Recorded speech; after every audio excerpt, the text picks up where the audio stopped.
Hello, everyone. I hope you enjoyed the holidays. I am Drew Burst, the Executive Director with Dimensional Innovations. At Dimensional Innovations, we pride ourselves in creating amazing experiences for our clients. But when it comes to marketing and advertising, showing ourselves off, that isn't something we love doing. We don't like to sit here and brag about ourselves. Instead, we like to try to help provide content that's useful to all of our clients. And that's what you're about to see. Terry Mohajir and Tim Weiser are going to talk about what it takes on a multitude of levels to go from where UCF is, we'll call it the group of five, to the power five, make that transition and all that it takes. And Tim obviously will represent, okay, what does that mean for a conference that is in the midst of changes? So I hope you enjoy the discussion. Thank you so much to D1 Ticker. Thank you so much to Terry and Tim. Enjoy.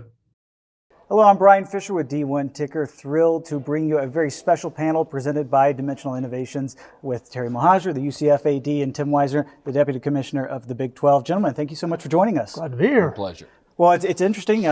You wouldn't have normally associated UCF in the Big 12, but the date is coming. You guys are officially joining the conference in July of next year. And Terry, I'm curious, how have you kind of been approaching this transition process? It's been interesting. We were invited in about a year ago, a year and probably 3 months, and just learning a lot about the conference and the budgets and the capital projects and all the different things.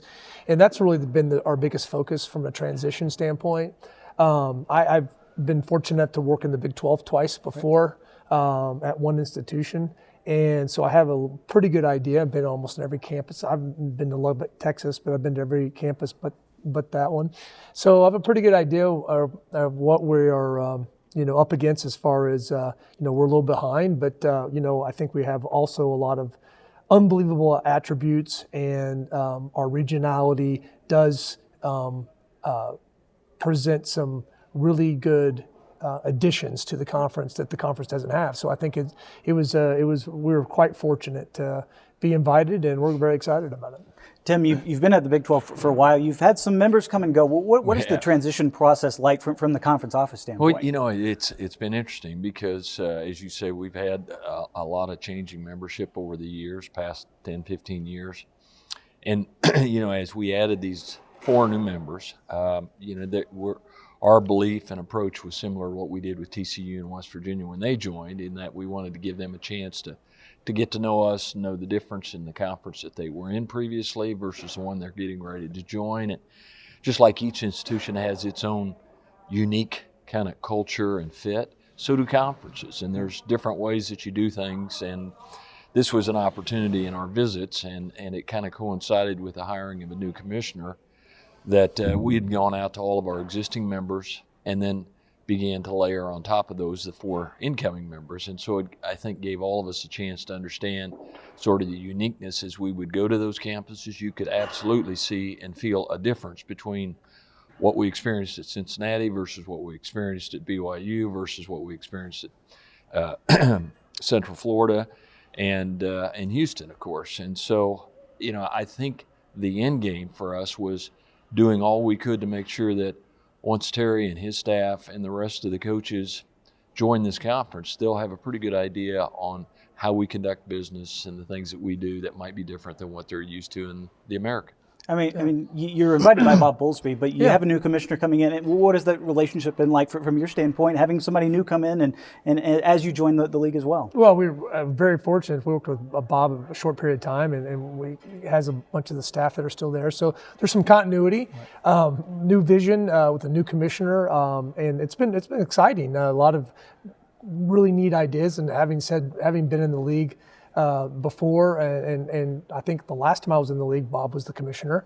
So it's looking, change is going to happen. The one thing that's inevitable in college athletics is change, and just being able to learn a little bit more about a different tactic in college athletics with Brett Yormark, and it's a really exciting time. I mean, this is not just an athletics move. You have to prepare your entire university. What has that process been like in terms of we were just talking about it. The whole university, it's an academic affiliation. You're now affiliated with other Big 12 institutions. And I think I've actually had the conversation with our provost on campus, and you're affiliating your academic institution with a lot of really strong academic schools, and they're excited about that. So even outside of the athletics competition, as great as it is, I think our university is excited about the academic affiliation as well. I mean, Tim, from your perspective, what has it been like dealing with 4 new presidents, and how they get into the league like this? Yeah, in some ways, and this preceded Terry, but this process really started about 5 or 6 years ago, because we were at a point where we thought, even when we had R12, that we were going to add some additional members, and this was before we knew anything about OU in Texas. And so we had, I want to say, 10 to 12 schools that we went through a process with, and kind of came out of that feeling like we knew if we were going to expand, who the right schools would be for us. And then ultimately the presidents and the board decided not to expand, and so we kind of hit the pause button on that. But it allowed us this time to move pretty quickly, because we didn't have to go back through that same dog and pony show that we went through the last time. And I think what we've tried to do, both with the ADs and with the presidents, is include them in meetings now so that they get to know the existing members, presidents, ADs, so that once that date comes, it's really not going to be that unusual as to how we conduct meetings and the kinds of things we're dealing with. And so we've tried to do that, and I think our presidents have benefited from that same approach. Tim mentioned obviously West Virginia and TCU coming on. Have you talked with Jeremiah Donati about what that process was like, and kind of getting some tips and tricks a bit? I haven't really talked to them about it, the transition. I've talked to I've looked at some of the data of some of the other schools that have transitioned in the last 10 years from from a conference, Louisville, Utah, and some of that. I've really looked at more of some of the capital operating budgets, just their facilities and things like that. But really, at the end of the day, as he said, every school has its own unique culture and the way they budget. You can't really compare institution to institution. At the end, we're in the competition business, and so we just have to continue to evaluate, recruit, and develop young people, and that's the goal. No matter what conference you're in, you're going to have to do that. So you have some high-profile head coaches who have worked in Power 5 leagues. Have you leaned on Gus Malzahn and said, "What do we need to compete? What do we have to still do before we make this transition?" We've had conversations. I'm usually ahead of our coaches when it comes to that kind of stuff, and again, there's also we're also behind in the funding model. Going into the Big 12 next year. I mean, in all practical purposes, from a football standpoint, we're in the Big 12 now because our season, is over, and so that's where we still have the basketballs and our spring sports that will be in the American. But I think we're monitoring what we need to do, and we're looking at everybody's budgets. Our goal is to be in the top half on July 1, 2023, to be in the top half of the Big 12 and operating capital and personnel, and we're trying to get there. That's our goal, and that's what we have a microsite right now on our website called Mission 12. That's kind of the roadmap to get there. Does that mean that we're going to get there in every one of the sports? Maybe not, but we're working hard to do that and communicating to our key stakeholders to help us. Tim, is everybody at kind of the same timeline, or are schools just kind of different in terms of how they're approaching this July 1st date? Yeah, I think everybody's probably got a generally similar time frame that they're operating with. But I'm struck by something that Terry mentioned earlier, that I think Central Florida has a decided advantage with respect to the fact that Terry lived in our conference and knows sort of what the landscape's like and what the rhythm is in our league, and some of those things that, frankly, the other ADs that are representing these incoming schools haven't had. And so I think that gives them some real advantages. He knows what it was like, and he knows what our expectations are. So they're probably, I wouldn't say ahead of everybody else, but they certainly have some advantages from that standpoint. And also, I have the perspective of basketball working at University of Kansas. The power of the Big 12 basketball being the #1 conference, and it's definitely an elite conference, and preparing our fans to the magnitude of what that basketball conference is going to really bring to Orlando. Well, speaking of Orlando, Tim, I would imagine you're pretty familiar with the Orlando airport at this point. Absolutely. You know, in terms of the site visit, when you guys do come into town, what are you specifically looking for? Whether it's meetings, whether it's kind of facilities, what does the conference office have an eye on? So first and foremost is we want the institution to kind of own that day and make sure that we do what they want us to do. And again, that's varied by institution as to what the priorities were and what they wanted us to do and who they wanted us to meet with. You know, I was kidding Terry on our visit. One of the things that we're going to have to be prepared for as a conference that we haven't had to really deal with is the whole issue of weather, specifically hurricanes, and what that does to schedules and moving games and all the things that he knows very well that we don't. And we're going to have to kind of get up to speed on some of that process and how we do things. So that's not to say we're at all disappointed at the prospects of what we're going to be facing with Orlando and the state of Florida and the advantage that comes, because there are a tremendous upside with Central Florida. There's no question about that. You know, being able to plant the Big 12 flag in the middle of Florida is significant. You've got one SEC team and you got two ACC teams, and then you have the Big 12. Most everybody in the country recruits in Florida. The resources are vast. We are the second. Right now in the current Big 12, we're the second largest alumni base in the Big 12 behind Texas, and the average age of our alums right now are 38. So you're talking about youthful. We're a Hispanic serving institution. So we are definitely what America looks like right now. And we're really excited to bring all the characteristics to the Big 12. And I think the members are going to really love coming down too. And the fans are going to love coming down. Absolutely. Yeah, you know, it's the weather and you know, we'll host some events. You know, obviously some of the USTA's down there, tennis and golf and all kinds of different things, and we're excited to be a major participant in the Big 12 for that. Yeah, I don't think any of us believed these additions were any way a short-term prospect. It wasn't like we were planting flowers with these schools. These were trees, and it takes a while for them to grow and mature and do the things that we want. But this was intentionally going to be a long-term play, and Central Florida's got such an upside growth-wise, and that community and that state, you know, there are a lot of things that we envision happening over the years with that addition. I mean, just in the Orlando media market, it's been growing like crazy these last couple of years. How has the Big 12 approached that and adding that, especially given the media rights deals that you guys just did? Well, I think that was important as we went forward with our TV partners in these recent negotiations. You know, the additional time zones. Now, granted, we already had the Eastern time zone, so the addition of Utah, BYU, and the state of Utah gave us that, and I'm not sure that there isn't still some plans in the future for us to expand that, but clearly our footprint grew measurably by these additions, and I think that mattered to our TV partners. And it's the eyeballs. Yeah. And the eyeballs. Yeah. Significant. No question. Eyeballs. Is it accurate to say it went from 40 million households to 70 million households? Yes. Mm-hmm. Yeah. So the addition of 4 additional schools. So. And it's not just football. I mean, you guys obviously terrific basketball history. You know, Terry, you mentioned it. Yeah.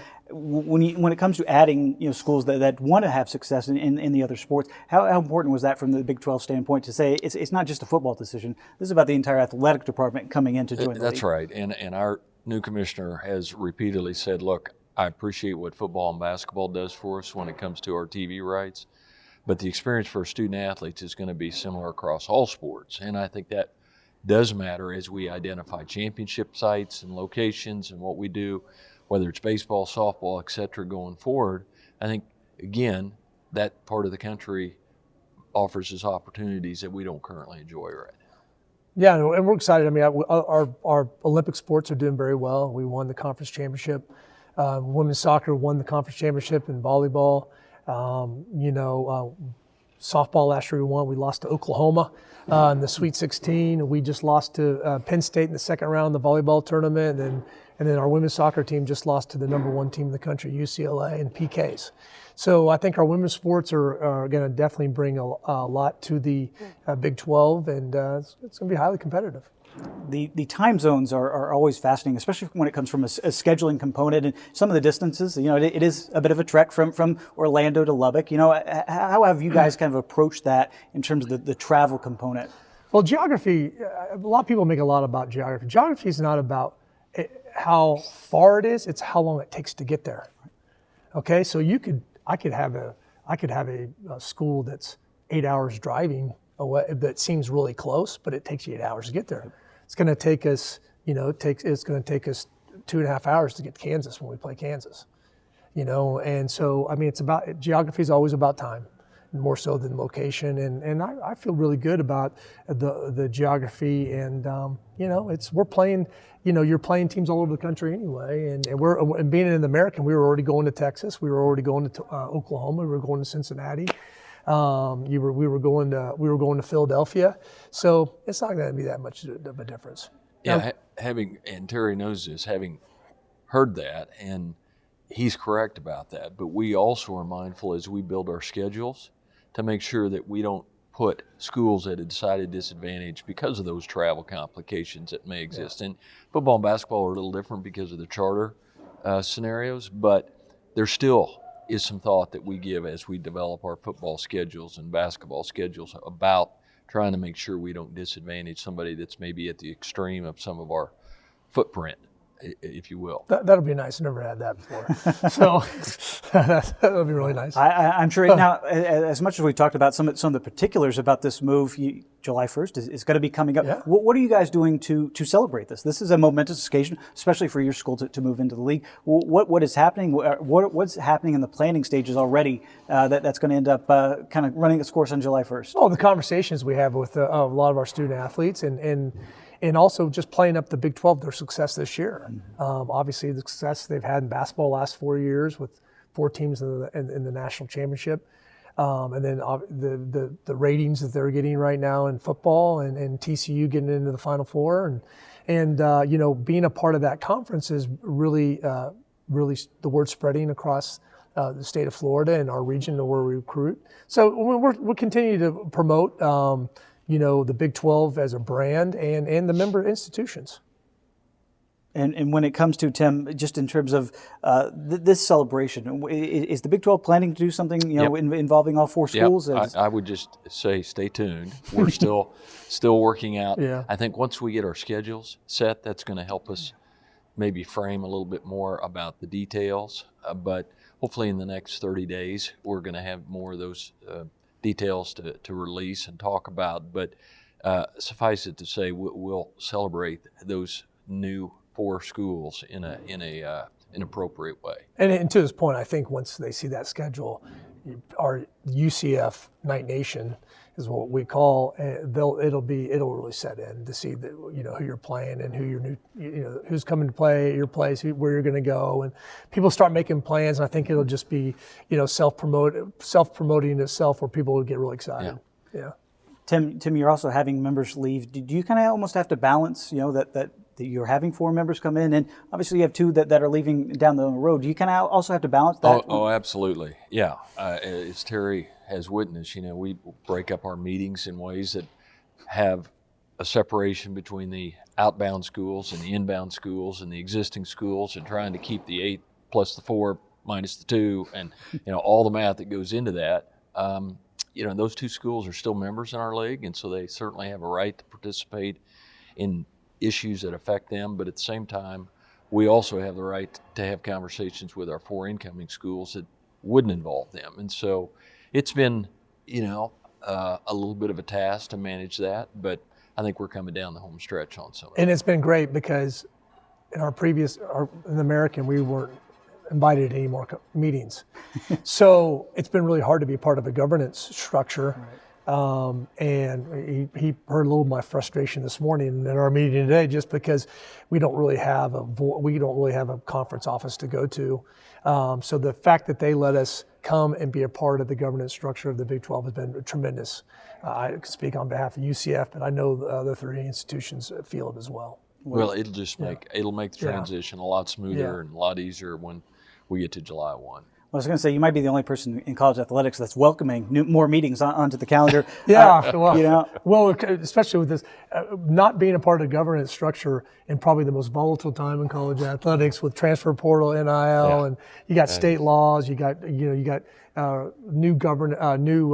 guidelines that we get from the NCAA, and so it's being able to sit in a room with your colleagues and the leadership of the conference to learn more about it and some of the challenges has been really tremendous for us. we can start with Tim and then we can go to Terry. This interview is going to air right after Christmas. What have you been kind of most thankful for in terms of this partnership and how it's developed? Well, I think what I've already seen with the addition of the 4 is the diversity of thought and how they see the future versus our existing 8 and maybe how they were looking to the future. I think that's been very helpful to have kind of a fresh set of eyes and ears as to what they envision our new conference being with their admission to it. So I'm thankful for the fact that we've got some very forward-thinking athletic directors, presidents that are viewing this opportunity in a long-term way. So personally, I grew up in Kansas City, so being able to compete in the Big 12 as an athletic director again is really cool because that's my roots. I was Big 8, Big 12, and so that's really exciting, and so I'm very thankful for that. For UCF, they've been working hard to be in an autonomy conference for a long time. I think they've proved it. I was lucky to be the guy that's sitting in the chair once we got the call. But there's been a lot of people over the years and it's we started playing football in 1979, and we're going into a conference that people were playing in the 1800s, late 1800s. So I'm really thankful for the people that came before me, the ADs, the coaches, the donors, the presidents, the trailblazers that really helped build the program. And this is on July 1, 2023. That's their time to celebrate for all the great work they've done. Well, Tim, Terry, we cannot wait until July 1st rolls around. It'll be not only a big day for UCF athletics, but also the Big 12. Thank you guys so much for joining us. Absolutely. Thanks, man. Appreciate My it. pleasure. Absolutely. On behalf of Dimensional Innovations, I'm Bryan Fischer with D1 Ticker. Thank you again for taking the time to watch our content. Thank you again to Tim and Terry for taking the time to do it, and to Bryan for being an amazing interviewer, and D1 Ticker for supporting us. I hope you have an amazing 23. And if you find yourself in need of amazing experiences, please do reach out to me. Again, I'm Drew Burst, Executive Director with Dimensional Innovations. We'd love to help.